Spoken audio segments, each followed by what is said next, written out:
আজি মই chief secretary Rantu পানী ফুকন, আমাৰ সভাপতি হেমন্ত বৰা আৰু অলপ আগতে মই হৰ গগৈৰ লগত লগ হৈছিলোঁ, আমাৰ সাংগঠনিক সচিব। মই প্ৰকৃততে ভাগৰুৱা, মোৰ অকণমান সৰু এটা অস্ত্ৰোপচাৰ কৰাবলগীয়া আছে, কিন্তু অস্ত্ৰোপচাৰটো যিটো হ'ব এইটো ডক্টৰে মানে সদায় সময় দিব নোৱাৰে, এইটো কাইলৈ পাতিব লাগিব কেতিয়া সময় দিব পাৰিব। আৰু মোৰ ভণ্টি ডুবাইত থাকে, তাই কাইলৈ পাবহি, তাই কাইলৈ অসম পাবহি। তাইক লৈ অকণমান, তাইক লৈ মাক লৈ বৰমাক লৈ বাইদেউক লৈ মানুহজনীক লৈ অকণমান আমি ফুৰিবলৈ যাম। আৰু সেইকাৰণে অলপ মোক এটা বিশ্ৰামৰ প্ৰয়োজন হৈছিলে। মইতো যোৱা এবছৰৰ পৰা কৈ আছিলোঁ যে মোক এটা বিশ্ৰামৰ প্ৰয়োজনীয়তা আছে, আৰু এইটোক লৈও যে ৰাজনীতি হ'ব ভবা নাই। বীৰ লাচিতক কোনোবাই দুভাগ কৰিম বুলি ভাবিছে নেকি? কোনোবাই প্ৰেম পত্ৰ লিখিব আৰু তাৰপিছত বীৰ লাচিত সেনা দুভাগ হৈ যাব। আমাৰ মুখ্য সচিবক তয়কে পত্ৰ লিখিব, বীৰ লাচিত সেনা দুভাগ তিনিভাগ হৈ যাব। কোনোবাই এনেই ভাবিছে নি বাৰু? এতিয়া শুনক, ৰাজনীতি সদায় মূল্যবোধৰ হ'ব লাগে। এতিয়া মই কৈ দিব পাৰোঁ এখন চিঠি কোনজন ৰিপৰ্টাৰে ভাইৰেল কৰিছে, কিন্তু তেওঁ মোক ককাইদেউ স্বৰূপ, মই তেওঁক নিজৰ বিশ্বাসত দিছিলোঁ। এইটো একচুৱেলি আমাৰ কেন্দ্ৰীয় সমিতি, আমাৰ গ্ৰুপৰ এইটো এখন ফটো আছিলে, মই তেখেতক বিশ্বাসত দিছিলোঁ এই চিঠিখন। তেওঁলোকে বিশ্বাসবোৰ ভাঙি নিকৃষ্ট ৰাজনীতি কৰিছে, আৰু এই নিকৃষ্ট ৰাজনীতিৰ মাজত শৃংখল চলিহা আৰু ৰন্তু পানী ফুকন, হৰ গগৈ, হেমন্ত বৰা নাই। আমি মূল্যবোধৰ কথা বতৰাত বিশ্বাসী, আৰু বীৰ লাচিত সেনা সত্তাটো কোনোবাই দুভাগ কৰিব পাৰিব নি? চৰকাৰী যন্ত্ৰই নোৱাৰিলে কোনোবাই চিঠি লিখি দুভাগ কৰিব পাৰিব নি? মই সকলোকে ধন্যবাদ জনাইছোঁ মোক বিশ্ৰাম দিয়াৰ বাবে।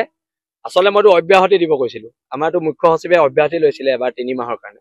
মই একচুৱেলি তেওঁলোকে মোক অব্যাহতি নিদিলে, কাৰণ এতিয়া সাময়িক পৰিৱেশ পৰিস্থিতি অলপ বেলেগ।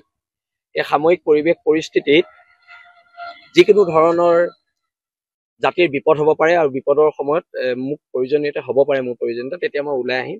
আৰু এতিয়া যিখন যুদ্ধ আমাৰ বাংলাদেশৰ বিৰুদ্ধে যিখন সংগ্ৰাম, এই সংগ্ৰামখন আমাৰ সৈনিকসকলে চলাই যাব।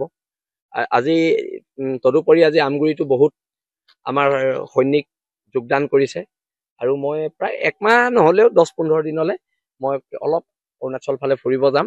মোৰ ভণ্টি আহি আছে কাইলৈ, আৰু তাৰপিছত মই আকৌ বীৰ লাচিত সেনাৰ মঞ্চত আমি কেন্দ্ৰীয় সমিতিৰ লগত আলোচনা কৰি মোৰ বিশ্ৰামৰ যিটো 1 মাহৰ কথা মই কৈছোঁ, মই আচলতে 2 মাহ বিচাৰিছিলোঁ, মোক তথাপিতো 2 মাহ নিদিলে, 1 মাহ দিছে। হ'ব, পৰৱৰ্তী পৰ্যায়ত দেখা যাব, কিন্তু আমাৰ এই সত্তাটো কোনো ভাঙিব নোৱাৰে। মোৰ হাঁহি উঠিছে আৰু পুতৌ জন্মিছে তেওঁলোকলৈ। বিশ্ৰাম মোক দিয়া নাই, মই লৈছোঁ সাময়িক বিশ্ৰাম। আজি মই চিফ সেক্ৰেটাৰী ৰন্তু পানী ফুকন, আমাৰ সভাপতি হেমন্ত বৰা আৰু অলপ আগতে মই হৰ গগৈৰ লগত লগ হৈছিলোঁ, আমাৰ সাংগঠনিক সচিব।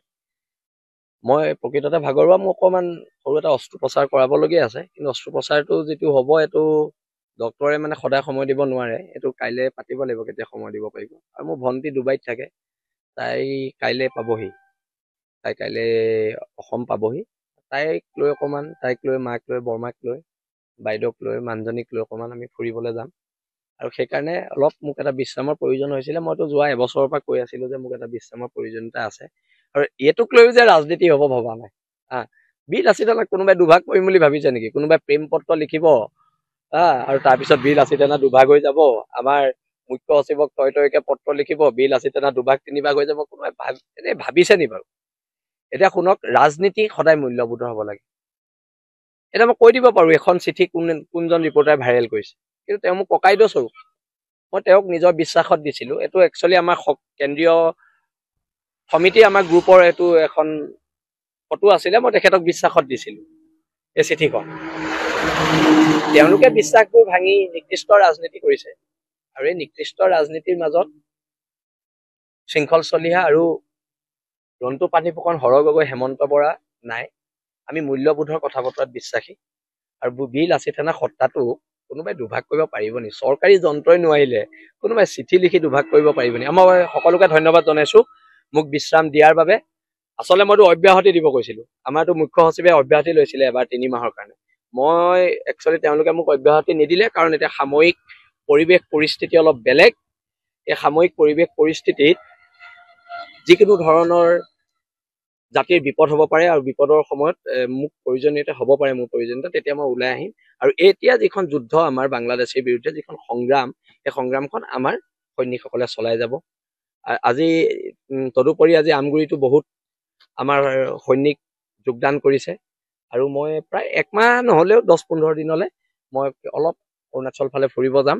মোৰ ভণ্টি আহি আছে কাইলৈ, আৰু তাৰপিছত মই আকৌ বীৰ লাচিত সেনাৰ মঞ্চত আমি কেন্দ্ৰীয় সমিতিৰ লগত আলোচনা কৰি মোৰ বিশ্ৰামৰ যিটো 1 মাহৰ কথা মই কৈছোঁ, মই আচলতে 2 মাহ বিচাৰিছিলোঁ, মোক তথাপিতো 2 মাহ নিদিলে, 1 মাহ দিছে। হ'ব, পৰৱৰ্তী পৰ্যায়ত দেখা যাব, কিন্তু আমাৰ এই সত্তাটো কোনো ভাঙিব নোৱাৰে। মোৰ হাঁহি উঠিছে আৰু পুতৌ জন্মিছে তেওঁলোকলৈ। বিশ্ৰাম মোক দিয়া নাই, মই লৈছোঁ সাময়িক বিশ্ৰাম। আজি মই চিফ ছেক্ৰেটাৰী ৰণ্টু পানী ফুকন